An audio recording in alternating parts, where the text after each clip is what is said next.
Hey everyone. So this is kind of a mini episode, or not even an episode, more so a rant, or I don't know what I'm going to call these. I'm going to be doing more and more of these. These are kind of topics that are outside of the show, things that I can kind of share with the public or share with my the fans of the show, maybe some conversation starters about certain things. And as you can guess right here, what I'm going to talk about is Capcom on, I guess it was Monday or Tuesday. I guess it was Tuesday. They announced this thing, the Capcom Home Arcade. Now, if you know me or follow along on my personal Instagram, I'm a huge retro gamer. I collect lots and lots of retro consoles. I think I've got most of the majority of the major ones. I've got tons of games. I've got controllers, and I have CRTs, and I've got FrameMeister, and I go through the RGB setup, and it's just I'm deeper into the retro community than I am in the modern gaming genre nowadays. Mainly because I'm getting old, and we all like to relive our youth in some way, shape, or form, or maybe have the things that we couldn't have in our youth, like some of the consoles that I didn't even have when I was a kid, but I've always wanted to play, and so now I can buy them. Only the problem is the retro community has kind of made things more expensive nowadays, and I've talked about that before on markups in games, and trying to play some of these games on authentic hardware as opposed to just emulation. Just sometimes, at one point in time, I was all about emulation, and now I've gotten away from that, and I like to play things on original hardware. Just it's kind of hipstery, right? It's the same thing as people that like to listen to things on vinyl, I guess, or I don't know, first printings or however else, hi-fi systems as opposed to just like their iPod and their MP3 player. This particular thing, I want to get on topic here. The Capcom Home Arcade was announced, and there's been some bit of controversy here and there about it. For one, a lot of people aren't liking the price here, and let's take a look at that here. If I go to pre-order now, we go to the official Capcom store here. It takes you to the European store because I don't think it's actually been announced here in the U.S., but it is, at least no official U.S. announcement. But this turns into 229, I guess euros is what that is. Yeah, euros. So it equals to about $250, give or take, is what it's going to retail at here in the U.S. And that's a big, big price tag for what you're getting here. But what you are getting is something kind of neat, something that hasn't been done before. It's 16 arcade games from Capcom, and I'm not saying that a lot of these games haven't been released before. It's some of these games have never been released, period, outside of the arcade. And you can see right down here. One of the big ones is Aliens vs. Predator. And if you're familiar with that, is the arcade version of Aliens vs. Predator. That was an interesting game, released in 1994. It's got even the ROM number. This is weird, and I'll talk about that in a second. But it's a beat 'em up game, kind of like Final Fight, and you get to play as either one of two predators or two humans. And there's a female, Kurosawa. She's kind of like a ninja. There's kind of the generic American soldier looking army guy, and then two different predators with two different styles. One's more gun oriented, one is got a staff. It's neat. And we've never had the release of that, mainly because I don't think Capcom had the license for it, but they had to pay for the license for this release. So that's one big one that is kind of neat. We've never owned it legally, and I'm going to touch on that in a second. Now, this particular piece of hardware is a big, big beast of a stick. Let me talk about that. So it's 74 centimeters, which I did a conversion earlier. 74 centimeters is 29 inches. So 30-inch long stick. That's pretty big, man. That's over 2 feet in length.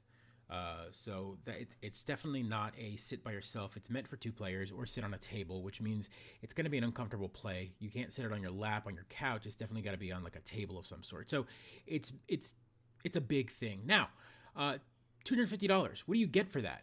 People, a lot of the controversy has been, well, I can build a retro Pi, and I can put a bunch of games on it. And you're right, you can. But for $250, let's see what we get here. One of the big things that they're announcing is, let's go back up here to the specs. This particular stick. They're really pushing it here. It says features competition class Sanwa JLF TP8 YT sticks. So let's take a look at those. It comes with two of those. Now, if I'm going to do a search for those real quick, Oh, focus attack here. Those are $20 sticks a piece. So these particular here, if you buy 2 of them, it's you're already in $40. So $40 right up front there. Now the buttons, OBSF buttons. Let's take a look at those. If I wanted to buy some 30mm OBS, those are $2.50. So let's go ahead and start doing the math here. Sticks. We got $40. Buttons. So this particular stick has a total of, let's take a look at that. I think it's 16 buttons, 12 face plus 2. So 1, 2, 3, 4, 5, 6, 7, 8, 9, 10, 11, 12, 13, 14, 15, 16 buttons. 16 buttons.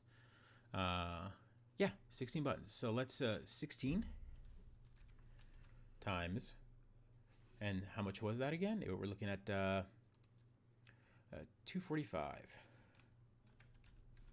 So let's do that here. Let's do it here at Focus Attack. Let's do 16 buttons. Add to cart. And let's add 2 sticks there. Yeah. Choose your options. So we're gonna add two ball tops here. And we need to have the sleeve that needs to be added. It doesn't come with it.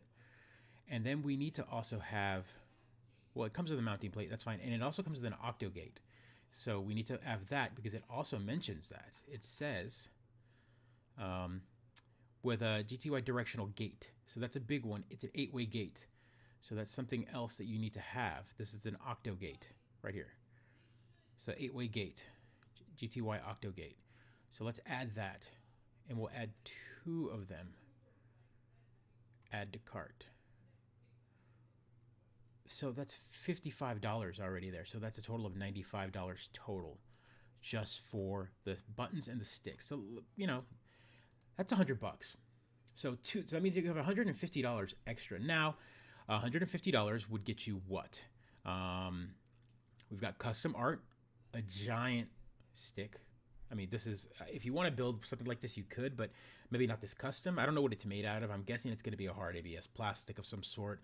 So let's say another $50, $60 for this. So we're looking at $150 to $200, give or take, for artwork and stick. I mean, you can't find a stick this size for that price. So that's what you get. So we're looking at total of about $100 for buttons and sticks. And then if the body of it, let's say we're going to add $50 to $75. So we're looking at about $175, give or take, for this particular device. Now, 16 games. I mean, sure, you can get those for free online if you decide to, you can pirate them. I don't know. Are we calling it pirating anymore? I mean, emulation is kind of a gray area at this point. Some of these games have never been released, and there's no way to own them. Arcade machines. So MAME has been around. As a matter of fact, most of the developers of these have even gone back and taken their own ROMs and created compilations on other systems with MAME as the backend. And MAME was a community-run and made emulator. Now, this is where I want to talk about something else that's kind of not rubbing well with me. 16 pre-installed games are from the original Capcom CPS-1 and CPS-2 arcade ROMs, with emulation provided by FB Alpha. Now, this is big. This is a big deal here. And I've been talking about this since the announcement. It's the first thing I saw. And minutes after this was announced, I follow a lot of developers online, and they all started immediately tweeting this. So I'm going to do a search on this, and you're going to see what's going to happen. We're going to get... let's go to news. Aha. So...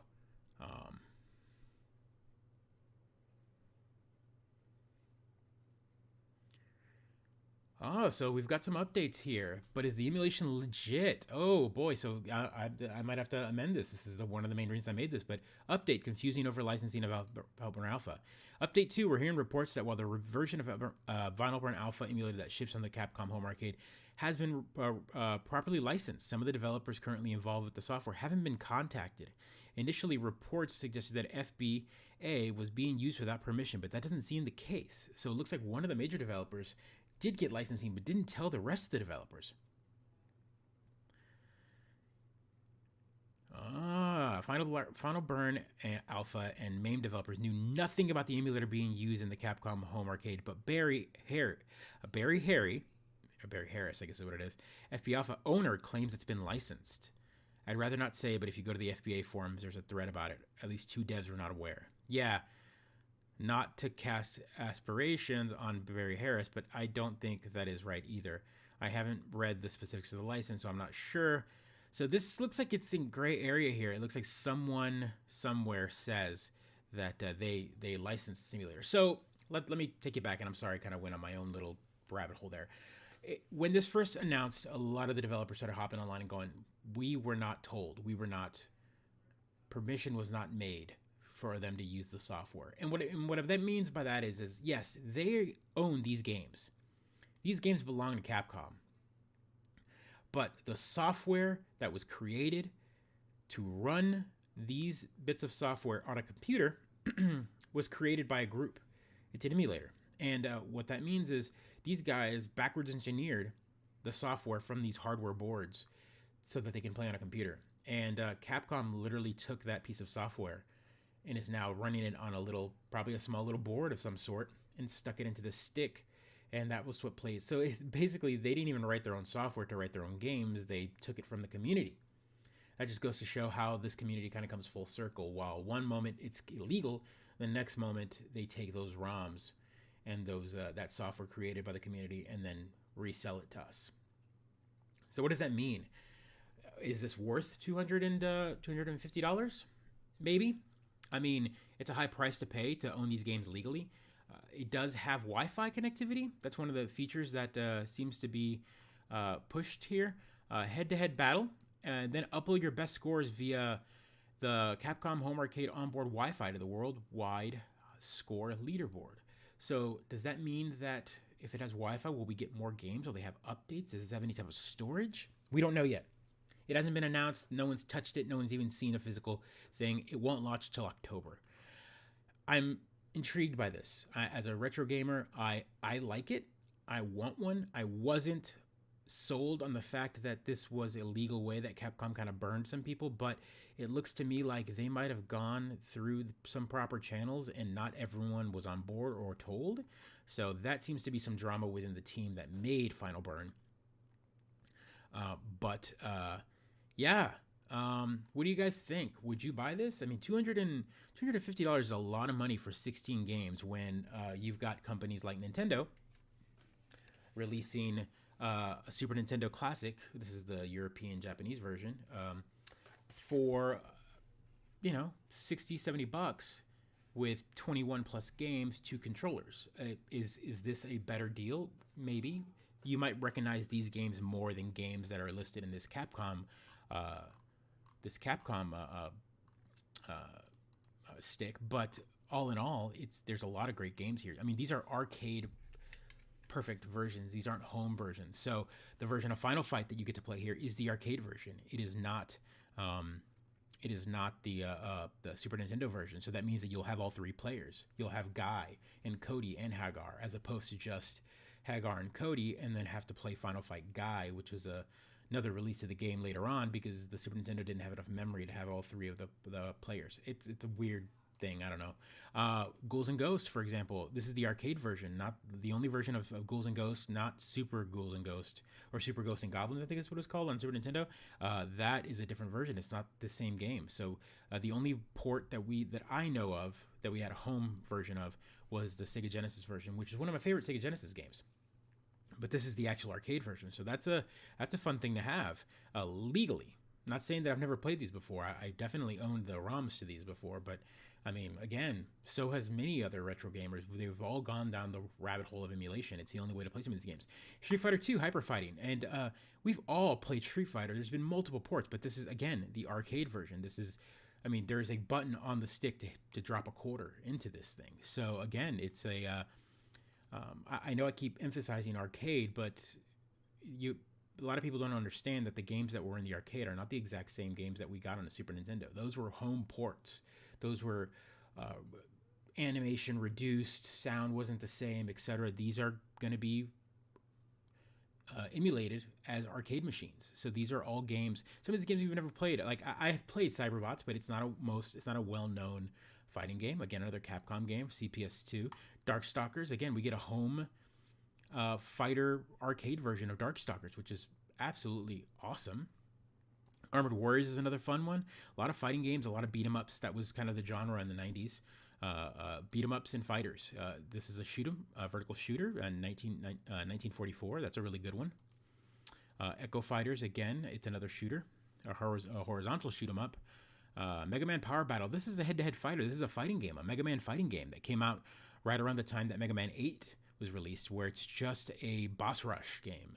You basically choose a select screen. You pick either Mega Man or Blues or Bass. I forgot Blues or Proto Man as it is called in the U.S. and or Bass. That's right. It's right there. I should read that. And you pick one of the three characters, and you fight all the robot monsters, the robot masters. Kind of a mishmash of a couple of games and the different. So Gutsman and Dr. Wily, and so you kind of run through the timer and just kind of do a boss rush. So that's a fun game. There was a part 2 to this, which is sad that it's not on this collection. So this is a really big, expensive stick. It would be sad if it doesn't have a way to download more games in the long run, just to have more of these CPS2 games on there. If Capcom came out and gave us more information and said that there's going to be more game packs released later, I'd be 100% sold on this. A legit way to own some of these ROMs without me having to build a Retro Pi. And again, not saying that I don't own one. I have a Retro Pi. I have all these games plugged into my TV now. But do I really own them? I mean, yes, I own them, but they're not mine. This is a legit way that Capcom is giving us these collections, which is, again, legality-wise, it's cool to sometimes own. As we get older, we like to own things legally. Pro Gear, another shooter, so that's 3 shooters so far there. Strider, this version looks very similar to the Genesis version, and again, it's a fantastic platformer, if you're not familiar with it. Gigawing, another shooter. So we've got, so this is mostly beat 'em ups and shooters and fighters. That's what Capcom was known for back in the day. There's another beat 'em up that is Captain Commando. So shooter, beat 'em up. I guess this is a beat 'em up. Yeah, it's a beat 'em up. So shooter, beat 'em up, sports title, beat 'em up, fighter, beat 'em up, platformer, shooter, fighter. I guess that's a shooter, right? Yeah, shooter. The Fighter, Street Fighter 2. And the only weird one, the only anomaly out of all this is, again, another platformer. So platformer, and then this one, which is the only puzzle game on the whole collection, Super Puzzle Fighter 2 Turbo, which is, again, the arcade version of it, not the PlayStation, not the home releases. This is a pretty cool release. I would really like to own this in a legit fashion. So again, these are ROM numbers, which means that these are the actual dump to the arcade board. Again, guys, what do you think? I'm going to keep doing things like this. Every time there's a bit of news, I'd like to kind of talk to the camera specifically, talk about specific releases, maybe talk about some of the projects I'm working on outside of the show. I don't like to talk about them on the show because then I take up too much time and I go on rants, and then Pedro looks at me all funny and goes, hey, we got to move on. We got an hour show. So I'll keep doing these. I can talk about some of the things that I'm working on, projects, etc. Maybe my own campaign. Maybe I'll get Pedro to do one of these on his own as well. He can talk about some of the things that he does, some of the hobbies. He likes to work on things in his own time. Maybe some of the things that, maybe the set pieces, or maybe I can get him to turn his camera on to one of his minifigs and how he paints for the D&D campaign. Maybe that'll get him to actually start painting some of those billions of figures that he owns and put some paint to them so that he can play them on his campaign properly. Guys, what do you think? Like, subscribe, follow along. Tell me what you think about this random topic. I'm going to throw this up as soon as possible, and tell me what you think. All right, guys. Have a good one.